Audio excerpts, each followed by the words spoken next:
अब बात करते हैं यूपी के इटावा की। यहां कथावाचक की पिटाई का मुद्दा अब बड़ा सियासी इशू बन गया है। एक घटना को जातियों के संघर्ष का मुद्दा बना दिया गया है। इटावा के एक गांव में कथावाचकों के साथ बस सलूके का वीडियो सामने आया। पुलिस ने 4 लोगों को अरेस्ट करके जेल भेज दिया। आज दूसरे पक्ष की तरफ से भी कथावाचकों के खिलाफ महिलाओं के साथ छेड़छाड़ और जाति छुपाकर धोखा देने के आरोप में एफआईआर दर्ज करवा दी गई। इसके बाद अचानक यादव समाज के लोगों ने थाने का घेराव किया, पुलिस पर हमला किया और उस गांव पर अटैक करने की कोशिश की जिस गांव में यादव जाति के कथावाचकों के साथ बदसलूकी की गई थी।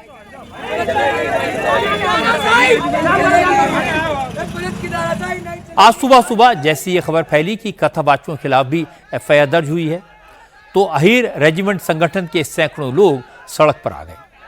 ये लोग उस गांव की तरफ बढ़ने की कोशिश कर रहे थे जहां कथावाचकों की पिटाई हुई थी। क्योंकि भीड़ अचानक आई थी, पुलिस फोर्स कम थी, इसलिए प्रदर्शनकारियों की भीड़ पुलिस पर भारी पड़ी, बैरिकेड तोड़कर आगे बढ़ गई। फिर आसपास के थानों की पुलिस को बुलाया गया तो प्रदर्शनकारियों ने आगरा कानपुर हाईवे को जाम कर दिया। जब पुलिस ने भीड़ को हाईवे से हटाने की कोशिश की तो प्रोटेस्टर्स ने पुलिस पर पथराव शुरू किया, कुछ दुकानों में तोड़फोड़ की।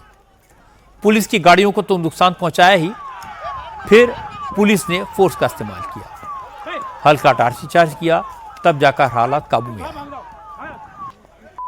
अब पुलिस हमला करने वाले दंगाइयों की जांच कर रही है। इटावा के एसपी रूरल ये कह रहे थे कि जिन लोगों ने उपद्रव करने की कोशिश की उनमें से 19 लोगों को हिरासत में ले लिया गया है और बाकी लोगों के खिलाफ भी कार्रवाई की जा रही है। गांव के निकट कुछ लोगों द्वारा उपद्रव करने की कोशिश की गई थी। इस संदर्भ में कुछ लोगों को हिरासत में लिया गया है। कठोर कार्रवाई सुनिश्चित की जाएगी।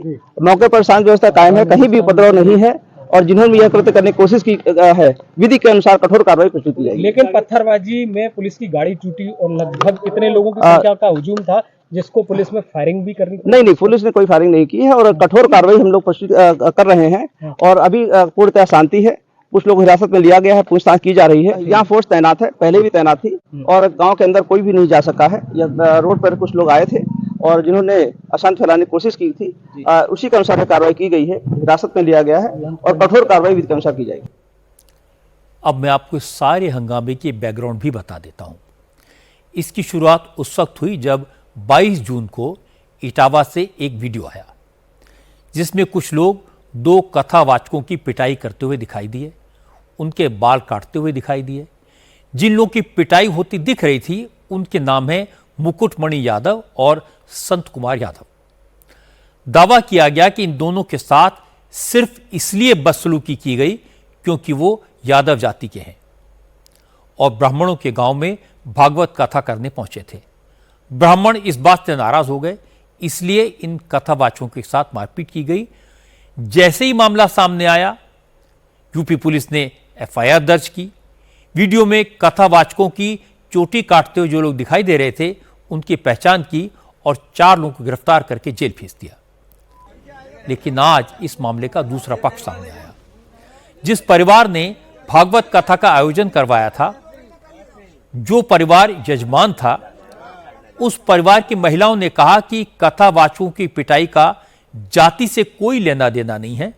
असल में कथावाचकों ने महिलाओं के साथ छेड़खानी की, इससे लोग नाराज थे। फिर इन कथावाचकों के पहचान पत्र सामने आए तो पता लगा उनके पास 2 आधार कार्ड हैं। एक में उनकी जाति यादव है, दूसरे में इनकी जाति अग्निहोत्री ब्राह्मण थी। ये देखकर लोग और भड़क गए क्योंकि इन लोगों ने धोखाधड़ी की थी। पता लगा कि इटावा के दादरपुर गांव में 21 जून से 27 जून तक भागवत कथा होनी थी। बड़ी संख्या में लोग इसमें शामिल होने के लिए पहुंचे थे। 21 जून को भागवत कथा शुरू हुई। इसके बाद शाम को जब कथावाचकों को भोजन कराया जा रहा था, उसी वक्त इन लोगों ने परिवार के महिला का हाथ पकड़ लिया। इससे मामला बिगड़ गया। आज दादरपुर गांव के जयप्रकाश तिवारी की शिकायत पर पुलिस ने दोनों कथावाचकों के खिलाफ मुकदमा दर्ज किया, जिसमें दोनों कथावाचकों के खिलाफ धोखाधड़ी और जालसाजी का आरोप है।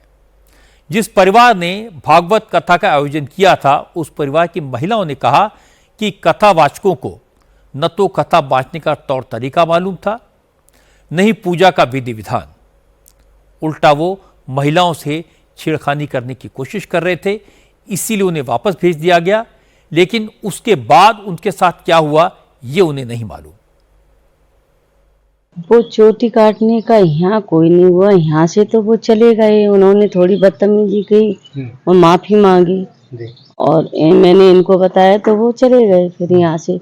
और यहाँ से जाने के बाद उनके साथ क्या हुआ जब मुझे जानकारी नहीं है। कुछ आरोप भी आप लोग द्वारा लगाए जा रहे हैं कि अभद्रता आप लोगों के साथ की गई। हाँ, या जाति का मामला था, क्या मामला था? जात का कोई मामला नहीं, जात पात भी उनका पूरा जात के विषय में तो जानकारी नहीं थी।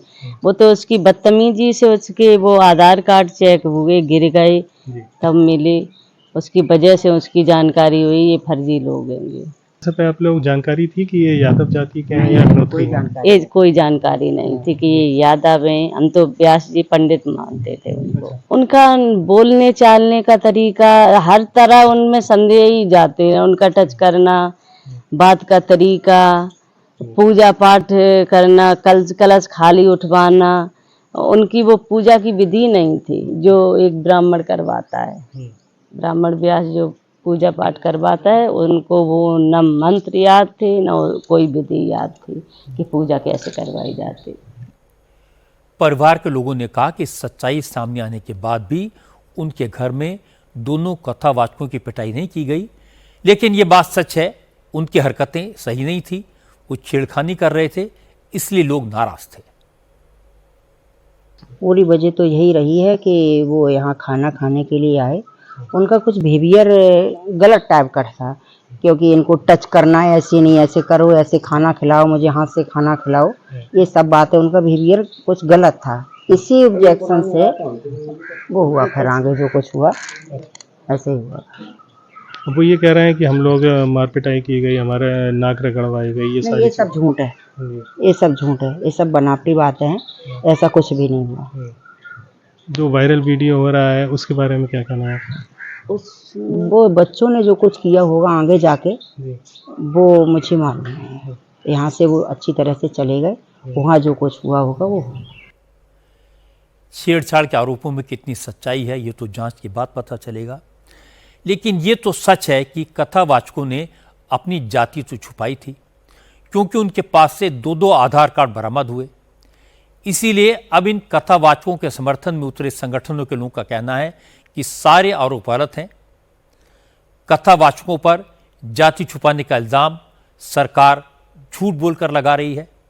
यादव मंच के अध्यक्ष अनुराग यादव ने कहा, जब कथावाचकों की पिटाई का वीडियो सामने आ गया तो सोची समझी साजिश के तहत झूठे आरोप लगाए जा रहे हैं। अनुराग यादव ने कहा कि जिन लोगों ने जाति पूछकर कथावाचकों की पिटाई की, उनके खिलाफ SC/ST एक्ट की धाराएं भी लगनी चाहिए, क्योंकि 2 कथावाचकों के साथ उनके एक दलित सहयोगी की पिटाई भी की गई। हम सरकार से मांग करते हैं कि दोषियों के खिलाफ सख्त कार्रवाई करे और एक ऐसा मैसेज दे जिससे कि इस तरीके के असामाजिक तत्व, वो किसी भी बिरादरी में हो सकते हैं, किसी भी समाज में हो सकते हैं, उन तक एक कड़ा संदेश जाए और वो इस तरीके की हरकत करने की कोशिश ना करें। इसमें SC/ST एक्ट को भी शामिल किया जाए, क्योंकि तीसरा व्यक्ति जो मुकुटमणि यादव, संत कुमार यादव और इसके बाद जो श्याम जी कठेरिया, वो दलित समाज से ताल्लुक रखते हैं, नेत्रहीन हैं वो, तो इसमें SC/ST एक्ट भी शामिल किया जाए इन धाराओं में, जो कि धाराएं लगाई गई हैं जिनके तहत ये गिरफ्तारी की गई है। यादव मंच ये मांग करता है कि पीड़ित पक्ष को, चूंकि उनका आर्थिक नुकसान हुआ है, उनकी मानहानि हुई है और उनके सम्मान को जबरदस्त ठेस पहुंची है, इसलिए 25-25 लाख रुपए का आर्थिक तौर पर उनको सहायता प्रदेश सरकार द्वारा दी जाए। इस मामले के दोनों पक्ष मैंने आपको सुनवा दिए, दोनों की तरफ से FIR दर्ज करवा दी गई है, पुलिस मामले की जांच कर रही है, 4 लोग अरेस्ट हो चुके हैं। लेकिन अब यह मसला सियासी हो गया है। अखिलेश यादव ने मुकुटमणि और संत कुमार यादव को लखनऊ बुलाकर सम्मानित किया, उन्हें हारमोनियम गिफ्ट किया, 51 हजार रुपए दिए और इसके बाद आज अखिलेश यादव ने इस मामले को पीडीए के अपमान से जोड़ दिया। अखिलेश यादव ने कहा बीजेपी के राज में पीडीए समाज के लोगों को डराने, धमकाने और अपमानित करने की कोशिश की जा रही है, पीडीए इसका जवाब देगा। इसके बाद अखिलेश ने कहा कि 2 लोगों की 16 साल पुरानी चोटी काट दी गई। सोचिए ये बात जब प्रेसिडेंट ट्रंप को पता लगेगी तो क्या होगा। क्या मुखर्जी जी को नहीं पता लग रहा ये सब बातें? फिर क्या है, वो कहते हम 4 बजे जग जाते थे। और सच्चाई ये है कि 2 डिप्टी सीएम ने सब करवाया गड़बड़। बताओ 16 साल की उसकी चुटिया कट गई। 16 साल कितना समय लगता है? 16 साल की चुटिया कट गई, इतना दुखी था बेचारा वो। अब बताओ किसी की चुटिया काट दो तो कैसा महसूस होगा आपको? बाल काट दो, वो तो बात हम कह नहीं रहे हैं कि कैसे पवित्र किया गया। बताओ अगर ये बात सच है तो काहे कि हम विश्वगुरु हैं? क्या आपको ये लगता है दुनिया ये नहीं देख रही आपकी? क्या दुनिया नहीं देख रहा? दुनिया के लोग बैठे हुए नहीं देख रहे ये सब चीजें? दुनिया के लोग देख रहे हैं कि भारत में क्या हो रहा है। तभी तो ट्रम्प जी से बार बार खाते हो आप डांट। अगर ट्रम्प जी को पता लग जाए कि इटावा में ऐसा हुआ है तो समझ लो क्या होगा। सच बता रहा हूं मैं आपको। अगर वहां अमेरिका के राष्ट्रपति जी को पता लग जाए कि भारत में, बताओ क्या कर रहे हैं ये लोग, सोचिए क्या होगा। अखिलेश यादव को यूपी सरकार के मंत्री जयवीर सिंह ने जवाब दिया। जयवीर सिंह ने कहा कि अखिलेश यादव ने बिना सच्चाई जाने जिस तरह इस मामले को जात पात का रंग देने की कोशिश की वो ठीक नहीं है और आज जिस तरह इटावा में पुलिस पर हमला हुआ उससे साफ लगता है कि वो एक प्लान्ड साजिश का हिस्सा है। एक घटना जो हुई उस घटना के बाद जिस प्रकार से अखिलेश यादव जी ने लगातार अपनी बयानबाजी के द्वारा जातीय रंग रूप इसको देने का काम किया और ब्राह्मण समाज पर बेबुनियाद आरोप लगा करके जनता को गुमराह करते हुए लगातार इस तरह की बयानबाजी की जो तथ्यात्मक रूप से बिना जानकारी के, बिना वहाँ के सही तथ्यों का परीक्षण किए हुई। और मैं समझता हूँ कि आज की घटना भी कहीं न कहीं उसी से प्रेरित होकर के होती हुई दिखाई पड़ी है। और आज जिस प्रकार से कार्रवाई जो पुलिस के ऊपर हुई है, वहाँ जो गांव में जाकर के एक बड़े विशेष पर हमला करके पुलिस के गाड़ियों पर पथराव करके जो कार्रवाई आज सुनियोजित तरीके से की गई है, इसमें चाहे जो शामिल हों, सरकार न किसी को बख्शेगी और न किसी निर्दोष को फंसाएगी। लेकिन जो अपराधी हैं उनको निश्चित रूप से हम लोग पूरी तरह पर्दाफाश करेंगे और पूरी तरह कठोर कार्रवाई करने का भी काम करेंगे। नोट करने वाली बात यह है कि इटावा की घटना बिहार की सियासत में गूंजने लगी है। तेजस्वी यादव ने कहा कि बीजेपी के राज में पिछड़ों को जिस तरह परेशान किया जा रहा है वो अन्याय है। पिछड़े और दलितों को एकजुट होने का समय आ गया है, क्योंकि इस तरह की सामंतवादी सोच और उसे सपोर्ट करने वालों को खत्म करने की जरूरत है। पिछड़ा को अधिकार नहीं है कथा वाचक बनने का, कथा सुनाने का भगवान का। हम पूछना चाहते हैं भाजपा के लोगों से, आरएसएस के लोगों से, क्या हम लोग हिंदू नहीं है? क्या पिछड़ा समाज हिंदू नहीं है? क्या अति पिछड़ा समाज हिंदू नहीं है? क्या दलित आदिवासी हिंदू नहीं है? तो केवल कथा सुनाने के लिए केवल एक ही जात के लोग कथावाचक क्यों हो सकते? अगर पिछड़ा अगर कथावाचक बनता है तो उसका मुंडन करा दिया जाता है, सर जो है छील दिया जाता है और नाक रगड़वाया जाता है। हम जरूर भरोसा दिलाएंगे कि अगर बिहार में इस प्रकार का अगर काम कोई करेगा तो हम लोग छोड़ने वाले लोग नहीं हैं। हम लोग बहुसंख्यक लोग हैं और आप देखिएगा कि पिछड़ा दान देने के लिए है, चढ़ावा चढ़ाने के लिए है, कथा सुनने के लिए भी है, लेकिन कथा सुनाने के लिए नहीं है। ये तो अन्याय है। तो हम लोग सब लोगों को एकजुट होने की जरूरत है। इटावा में जो कुछ हुआ वो दुखद है, दुर्भाग्यपूर्ण है, भारतीय संस्कृति का अपमान है। जो लोग इस घटना को जाति के चश्मे से देख रहे हैं उन्हें याद रखना चाहिए कि हमारे यहाँ संत तुकाराम, संत गाडगे, संत रविदास, संत कबीर और संत ज्योतिबा फूले का नाम सभी लोग श्रद्धा से लेते हैं। ये सारे संत ब्राह्मण वर्ग के नहीं हैं। मौजूदा समाज में देखें तो उमा भारती, साध्वी रीतांबरा और साध्वी निरंजन ज्योति जैसे कई नाम हैं जो भगवाधारी हैं, कथा कहते हैं, पिछड़े वर्ग से आते हैं, लेकिन कोई उनकी जाति नहीं पूछता। जो लोग आज जाति की बात कर रहे हैं उन्हें यह भी नहीं भूलना चाहिए कि अयोध्या में राम मंदिर के निर्माण में पहली ईंट दलित वर्ग के कामेश्वर चौपाल ने रखी थी। राम मंदिर में आजकल जो पुजारी रोज रामलला की पूजा आरती करते हैं उनमें 2 दलित वर्ग के हैं, एक पिछड़े वर्ग का है। इसलिए इटावा की एक घटना को जातियों के टकराव का इशू बनाना गलत है। यादव कथावाचकों के साथ बदसलूकी हुई, इसकी निंदा की जानी चाहिए। अगर कथावाचकों ने धोखाधड़ी की थी तो उसकी शिकायत पहले ही पुलिस से की जानी चाहिए थी। कानून हाथ में लेने का अधिकार किसी को नहीं है।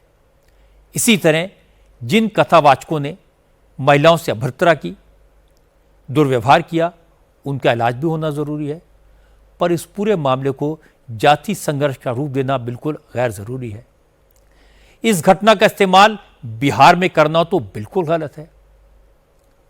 और फिर इटावे की लड़ाई में डोनाल्ड ट्रंप का नाम लेना यह बहुत बचकानी हरकत है। ट्रंप यूक्रेन रशिया की लड़ाई रुकवाने में बिजी हैं, इटावा के लिए उनको क्यों डिस्टर्ब किया जाए।